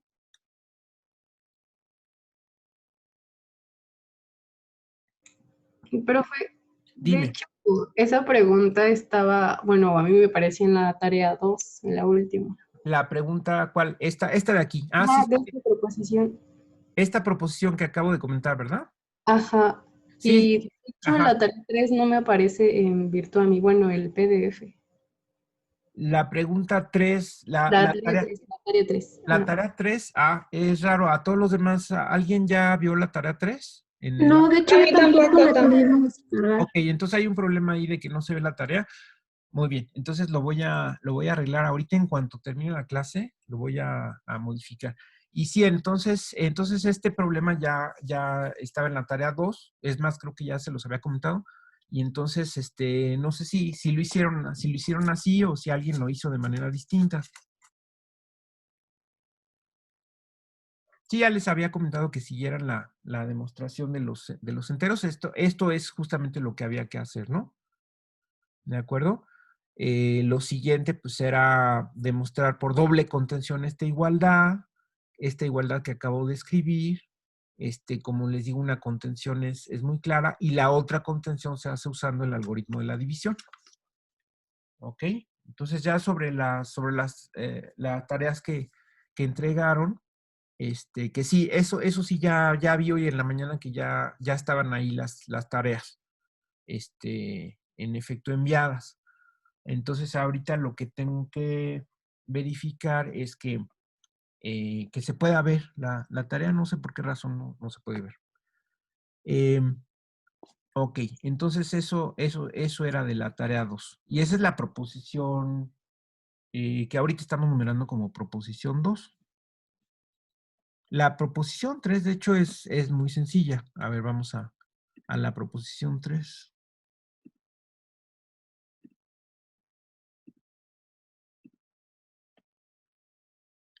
Entonces, vamos a la proposición 3.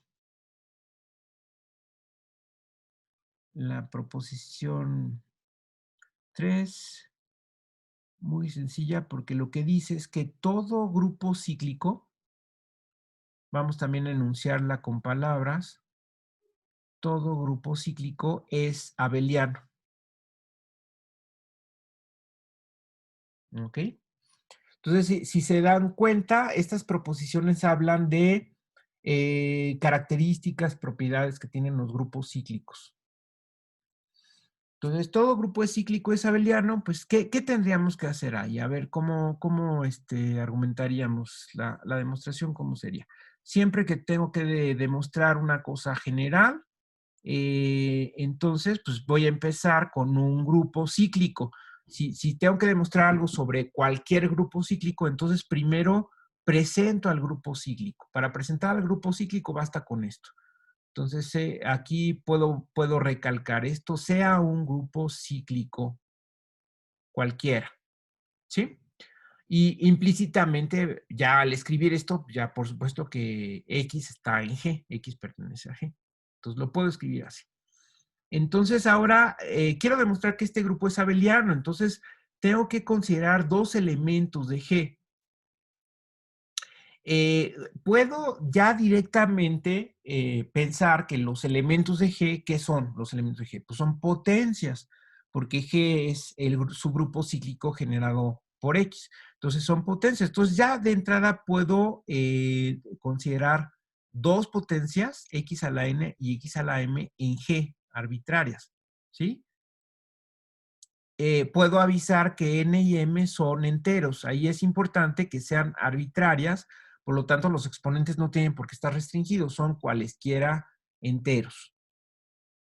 ¿Sí? Son cualesquiera. Incluso ya saben que puedo agregar esta palabrita que nos recalca que estamos considerando cualquier par de elementos. Y lo que tengo que demostrar es que estos dos elementos conmutan. Pues entonces es muy sencillo, porque si yo multiplico estos dos elementos, puedo ya utilizar la ley de los exponentes, ¿sí? Y luego, pues aquí ya puedo conmutar porque estos son números enteros y puedo utilizar que en los enteros la suma es conmutativa y luego pues me regreso. Esto es X a la M por X a la N, ¿no? Entonces, eso sí resulta muy, muy sencillo porque directamente puedo demostrar que el producto de dos elementos cualesquiera de G conmuta. Ahora, esto lo pude hacer, ¿por qué? Pues por la hipótesis, ¿verdad? Porque G está generado por el elemento X y porque sé que los elementos del grupo cíclico que estoy denotando aquí son potencias. Entonces, por eso es que pude tomar los elementos con esta forma y demostrar que conmutan. ¿Ok? Entonces, esta es muy sencilla, que todo grupo cíclico es abeliano. ¿Sí? ¿Preguntas?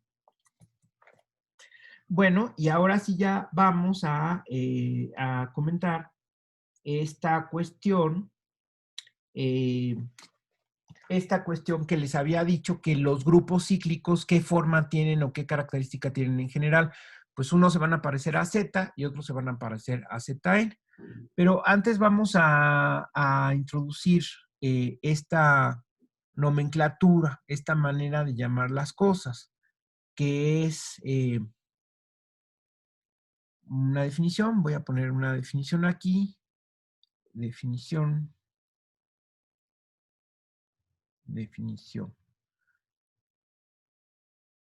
Entonces, dado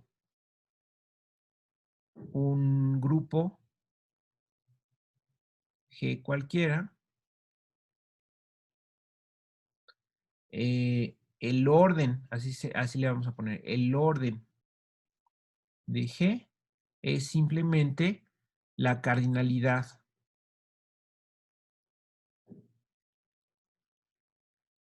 de G. O sea, es una forma de llamarle a la cardinalidad. Entonces, la notación que se usa, pues es ponerle una O, puede ser una O con un paréntesis, el orden de G, y se define como la cardinalidad de G, que a veces se denota así entre dos barras, o a veces se denota así con un gatito. Por supuesto que esta cardinalidad puede ser finita o infinita. Nada más vamos a distinguir entre esos dos casos, ¿no? O sea, el grupo es finito. Aquí nada más comentamos que si, si el grupo es finito, eso es para cualquier grupo. Ahorita nos vamos a regresar a los cíclicos, pero esto se aplica para cualquier grupo. Si el grupo es finito, entonces el orden de G es una n con n mayor o igual que 1. Recuerden que por lo menos un grupo tiene un elemento que es el neutro, entonces por eso la cardinalidad pues es de 1 en adelante, ¿no? Puede tener cualquier cardinalidad si el grupo es finito, pero es de 1 en adelante. Si el grupo es, por otro lado, es infinito, entonces simplemente vamos a escribir que el orden de G es igual y el símbolo del infinito. ¿Sí?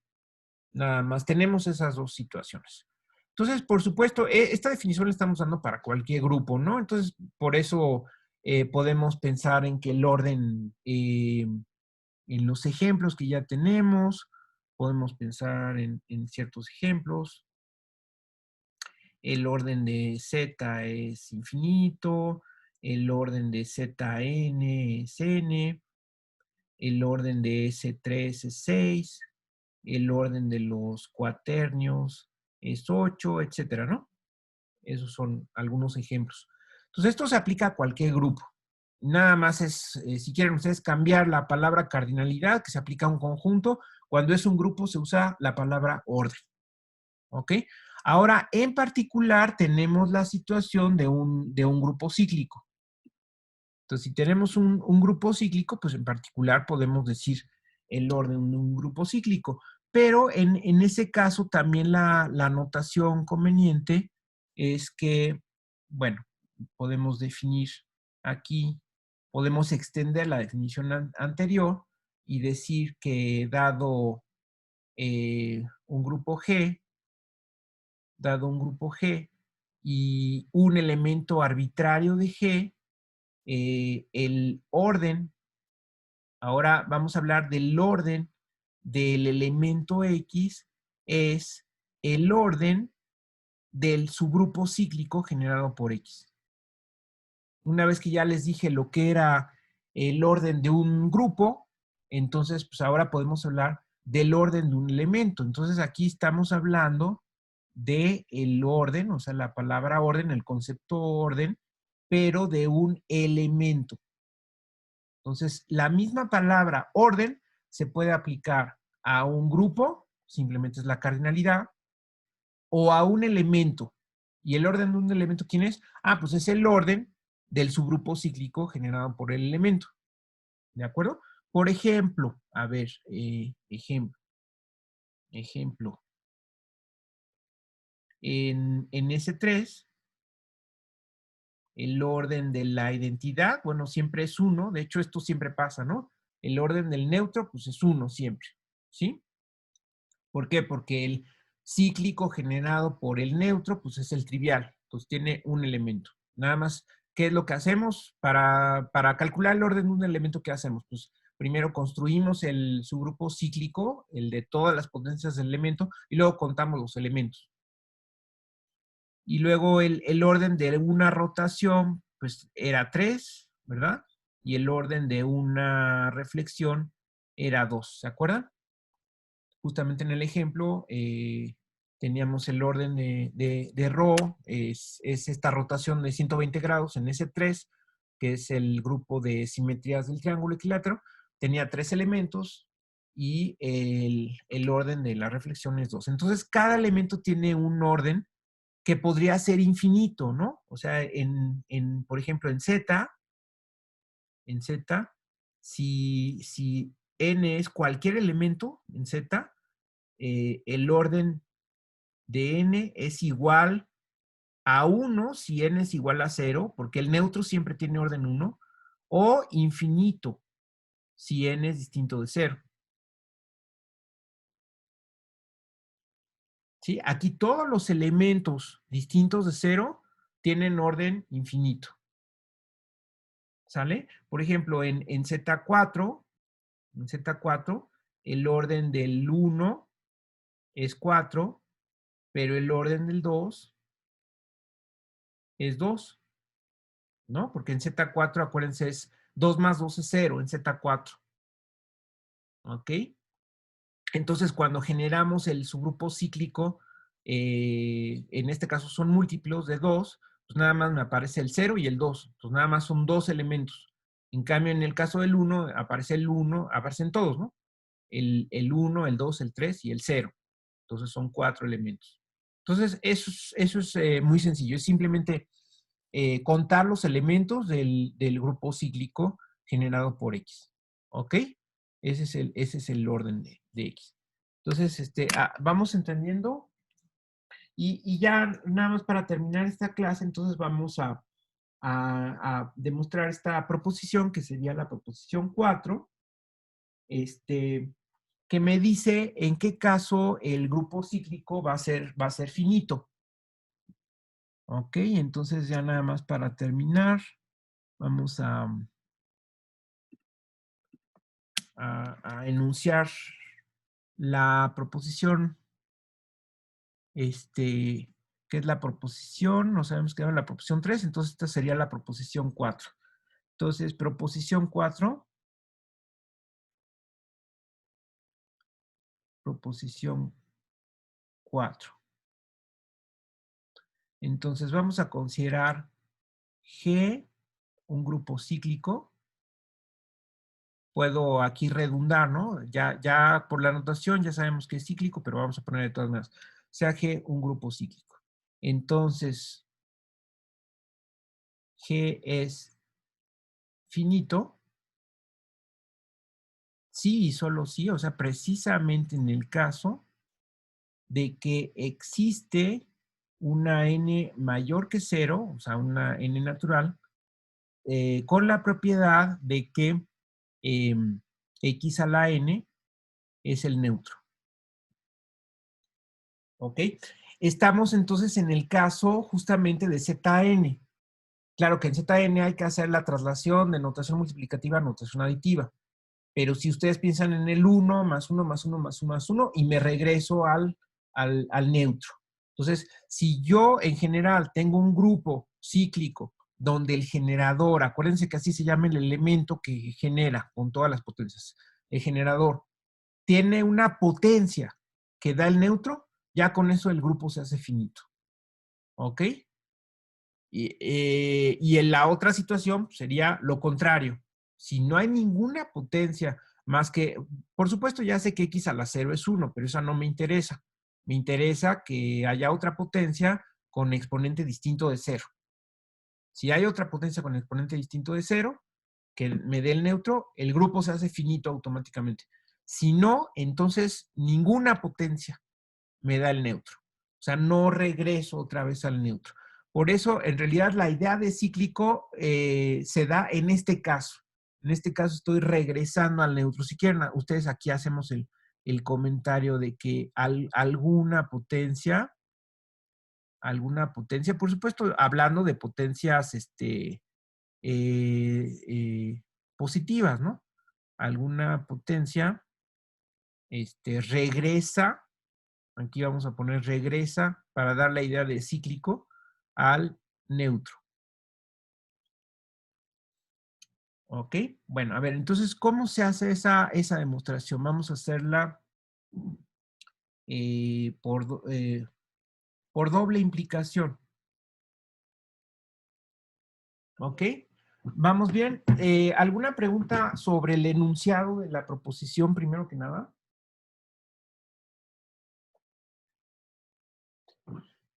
¿No? ¿No hay preguntas? ¿Queda claro?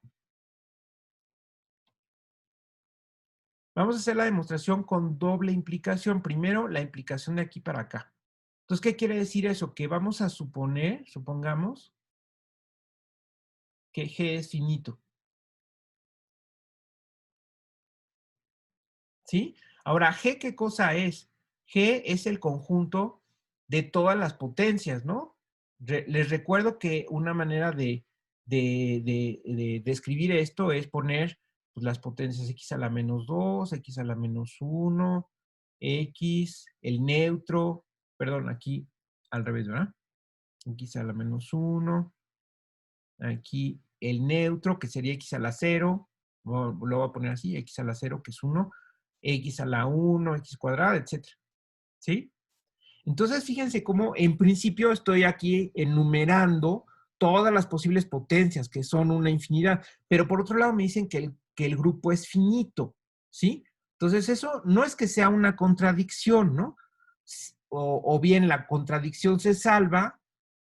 ¿Cómo se salva? O sea, ¿cómo puedo tener que este conjunto, que así lo describo como con puntos suspensivos, todas las potencias, variando los exponentes sobre todos los enteros, ¿cómo puede ser que ese conjunto sea finito? ¿Qué tendría que pasar?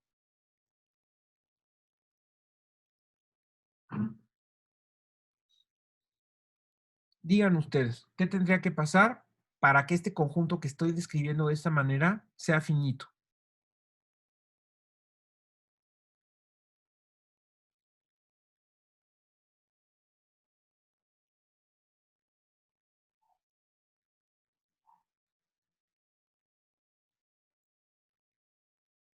¿Qué tendría que suceder? ¿Alguien?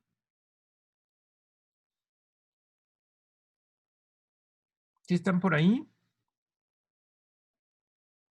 ¿Que se repitan los elementos? ¿Alguien que me diga qué tendría que suceder?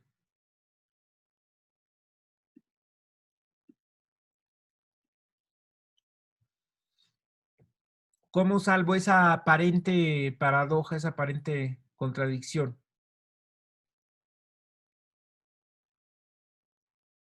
Pues pasaría como los enteros módulo n, ¿verdad? ¿Qué pasa en los enteros módulo n? Que las potencias, ahí son múltiplos, pero digamos, las potencias, ¿qué sucede? Que vuelven otra vez a repetirse, ¿verdad? O sea, tendría que suceder, no hay otra, tendría que suceder que dos potencias se repiten, que x a la n y x a la m son iguales para n y m enteros. No hay de otra, ¿verdad? Porque si lo dicen en contrapuesta, es decir, si todas las potencias son distintas, tendría un conjunto infinito, ¿no? O sea, aquí podríamos poner, si todas las potencias de X son distintas entre sí, ¿no? Si todas las potencias de X son distintas entre sí, entonces G sería infinito. ¿Sí? Entonces, si todas las potencias de X son distintas entre sí, sería infinito porque aquí tendría en efecto una infinidad de elementos. La posibilidad para que esto no sea una contradicción pues es que aquí en esta descripción esté repitiendo elementos. Entonces, pues sí, puedo poner un elemento una infinidad de veces, pero es el mismo elemento repetido. Entonces, lo que tiene que suceder es que dos potencias, no sé cuáles, pero por lo menos dos potencias distintas son iguales, ¿no? Aquí es importante, por supuesto, que n y m son distintos, ¿no? Porque si no, pues no tengo la situación de que se repiten dos con exponentes distintos, ¿ok? Entonces, como se repiten dos con exponentes distintos,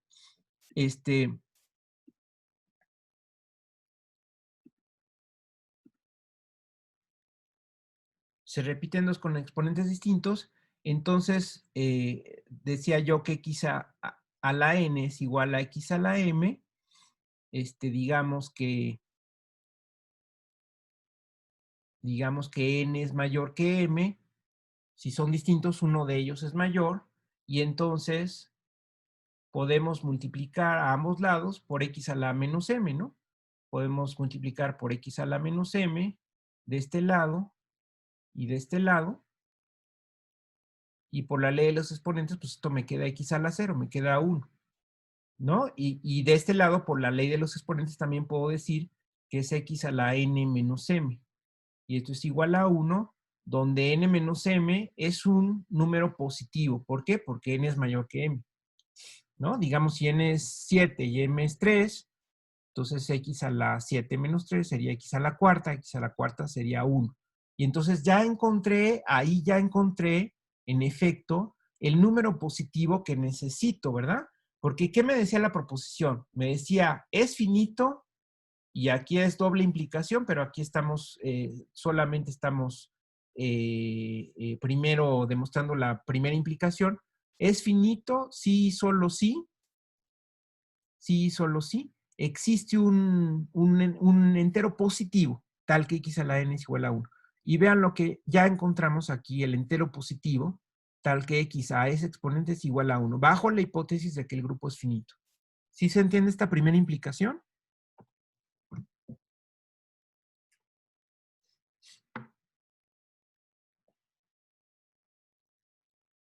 ¿Preguntas? Ahora va la siguiente implicación. ¿No hay preguntas por ahí?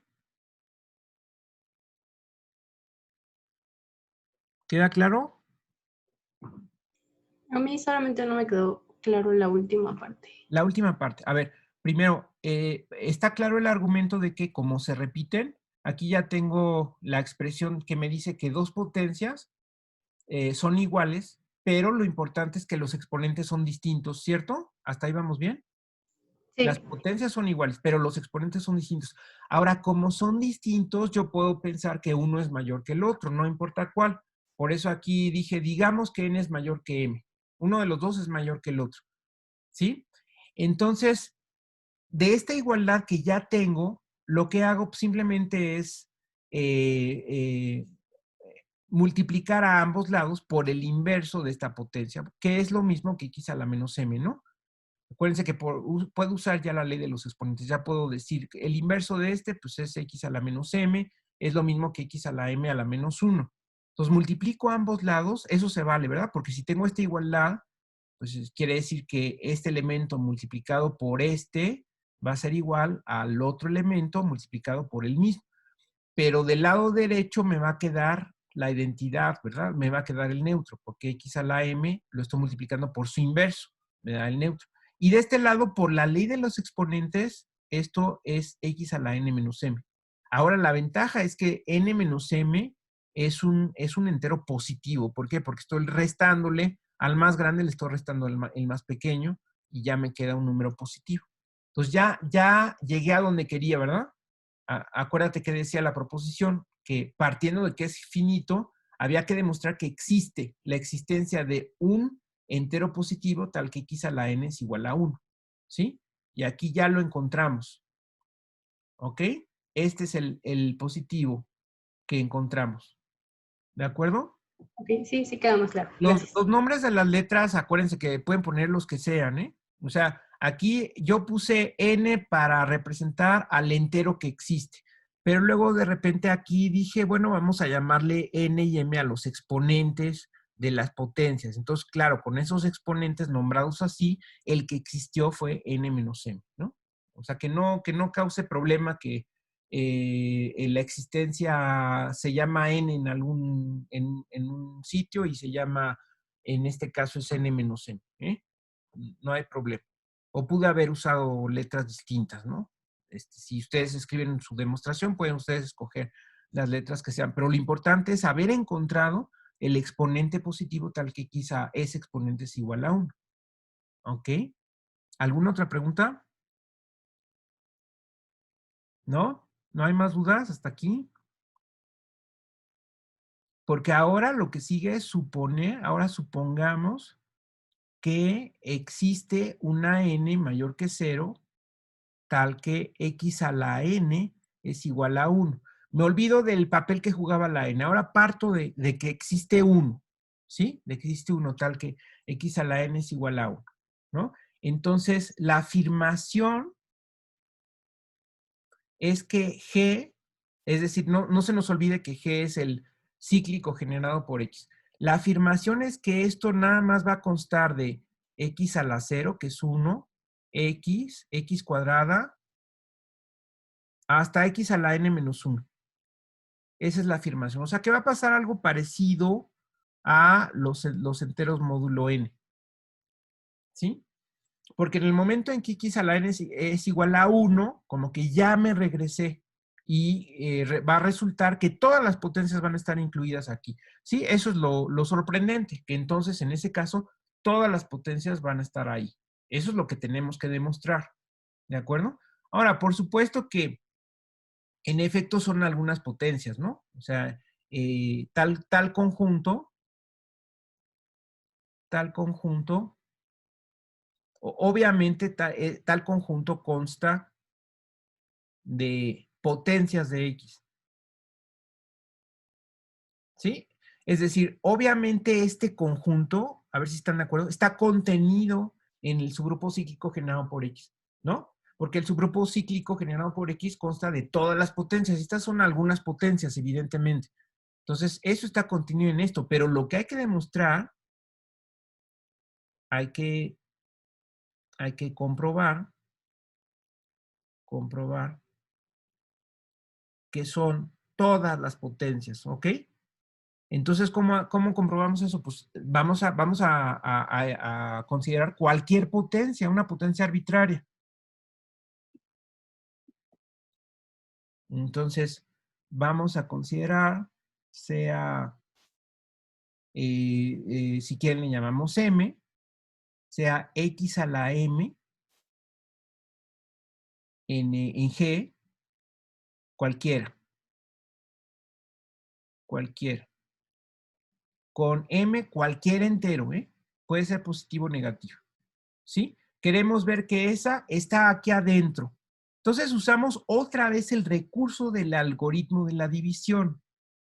Entonces lo que vamos a hacer es, por el algoritmo de la división, lo que vamos a hacer es dividir a esta m entre n y obtener un cociente y un residuo.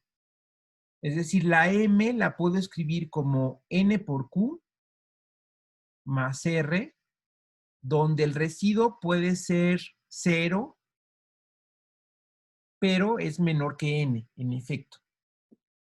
¿Ok?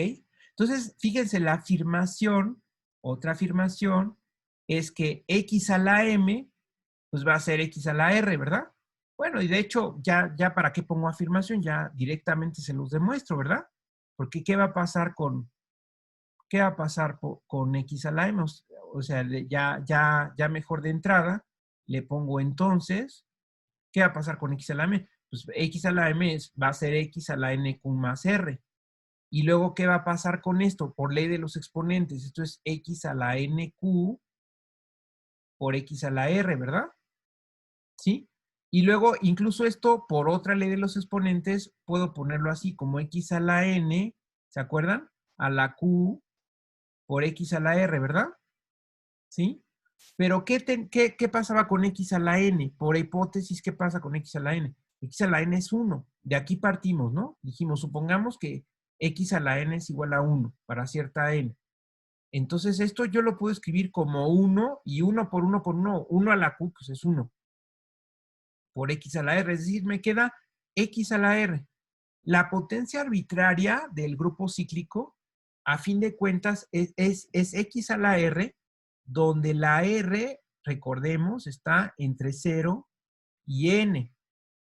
¿Sí? En otras palabras, x a la m en efecto pertenece al conjunto x a la 0, x a la 1, hasta x a la n menos 1, porque es el conjunto de las potencias con exponente justamente entre 0 y n menos 1, porque la r va de 0 a n menos 1, porque es menor que n. ¿Sí? Entonces acabamos de demostrar que en efecto todas las potencias están en este conjunto. Y ya terminamos, ¿verdad? O sea, ya demostramos lo que queríamos, que todas las potencias estaban en este conjunto. Y eso demuestra entonces que el grupo es finito, ¿no? Entonces aquí nada más concluimos. Aquí vamos a concluir. Entonces, hemos demostrado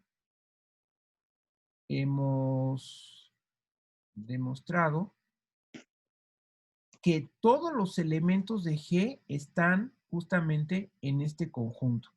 X a la 0, X hasta X a la N menos 1. Justamente 1 antes de X a la N, porque X a la N es 1, ¿no?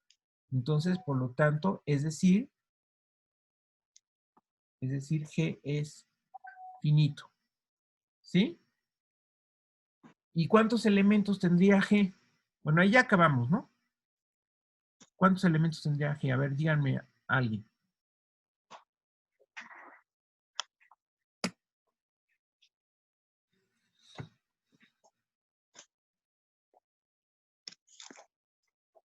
¿Tendrá n elementos? Sí, tienen elementos. Sí, bueno, fíjate que si somos demasiado estrictos, podría ser que tenga menos elementos, porque podría suceder que aún en este caso algunas potencias se repitieran, ¿sale? Es decir, podría ser que aquí, si se imaginan el ciclo, podría ser que aquí ya le demos 3 vueltas al ciclo y regresemos al neutro y hayamos enumerado las 3 vueltas. O sea, podría ser todavía que redundaran aquí, ¿sí? Pero eso lo vamos a detallar la próxima clase, la clase de mañana. Por lo pronto, lo que nos interesaba es que el grupo era finito. Y lo que hemos demostrado es que el grupo cíclico es finito precisamente en el caso en que hay una potencia que me dé el neutro, que regrese al neutro con un exponente distinto de 0. ¿Ok? Y con esto terminamos. Díganme, por favor, si tienen alguna pregunta.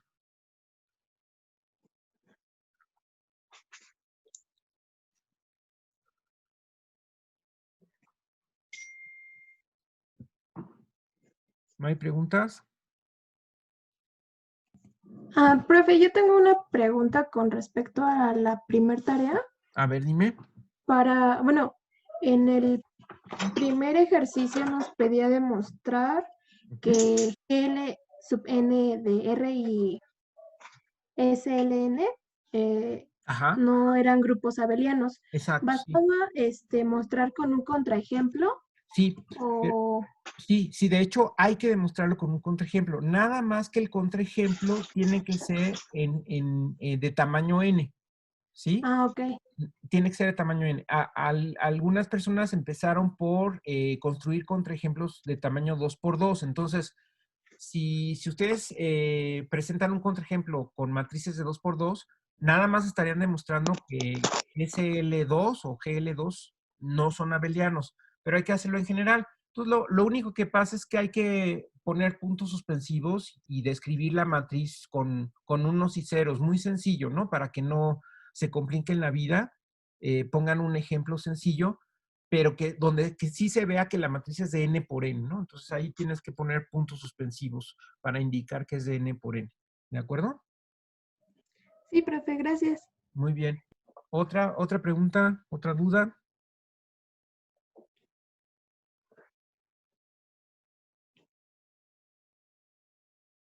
No, no hay preguntas, no hay dudas. Entonces voy a a revisar ahorita inmediatamente por qué no pueden acceder a la tarea. Porque, es decir, le pican ahí donde dice tarea 3 y qué pasa, qué le sale. De hecho, solo nos manda directo como a subir la tarea porque no nos aparece la opción de descargar el archivo. Ok, sí, está raro. Entonces ahorita lo voy a revisar y bueno, a lo mejor de los que me han escrito correo, les pregunto si ya se ve la tarea para confirmar al ratito. ¿Sí? ¿De acuerdo? Entonces, Sí, si no hay profe, más, gracias. si no hay más comentarios, entonces nos vemos mañana. Por favor, si tienen alguna cosa que comentar, me pueden mandar un correo. ¿Sí? Aquí algún comentario que me están haciendo, por favor, mándenme un correo. ¿De acuerdo? Entonces nos vemos mañana a las 10. Que les vaya bien. Gracias, profesor.